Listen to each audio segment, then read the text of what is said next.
నిన్న మొన్న హైదరాబాద్ పట్టణంలో జాతర అయింది. ఏం జాతర అంటారా ఊరిని తెలంగాణ రాష్ట్ర ఆంధ్ర మొత్తం అడలైపోయింది. తెలుసు కదా జూబ్లీహిల్స్ లో ఎలక్షన్లు జరిగితే పోయామో మామూలుగా అయింది ఎమ్మెల్యే ఎలక్షన్స్. కానీ ఇద్దరు సీఎంలకు టుర్రు బర్రు అనిపించారు కదా.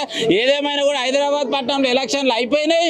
మొత్తం మీద పెద్ద మనిషి ఎమ్మెల్యే అయిండు. మరి ఎమ్మెల్యే అయితే మరి కొమరేలకు వచ్చి అడుచుకుంటాం అంటే చిన్న శ్రీశైలం యాదవ్ కు ఇద్దరు కొడుకులు. మరి చిన్న కొడుకు వచ్చి నడుచుకోకపోతూకుంటారు. అన్న నమస్తే, ఎట్లున్నావే అన్న? అంత మంచి అన్న. అవునే అన్న, ఎక్కడన్నా చాలా వద్దుల తర్వాత నిన్ను చూస్తున్నా. అప్పుడేమో సన్నగా స్లింపు గుట్టి జర దొడ్డుగానేమే అంత నింబలమేగా. చెప్పాలి మరి కొమరేలి మల్లన్న జాతరకు వచ్చినావు, మరి ఏమేమి మొక్కినావు, ఎట్టేట్లా మొక్కినావు? అందరు బాగుండాలని మొక్కినా. ప్రతి సంవత్సరం వస్తాం. నాకు ఊహ తెలిసినప్పటి నుంచి వస్తున్నా. కొమరల్లి మల్లన్నకి అందరు బాగుండాలి అని మొక్కినా. ఒక్క ముచ్చట అడుగుతున్నా, నిన్న మొన్న ఎలక్షన్లు అయినా కూడా మస్తు కష్టపడరు కదా, ఎట్లా అనిపించింది? అంత సంతోషంగా ఉంది. దేవుని ఆశీర్వాదం అంతా. మల్లన్న ఆశీర్వాదం ఉందంట. ఆశీర్వాదం మల్లన్నకి.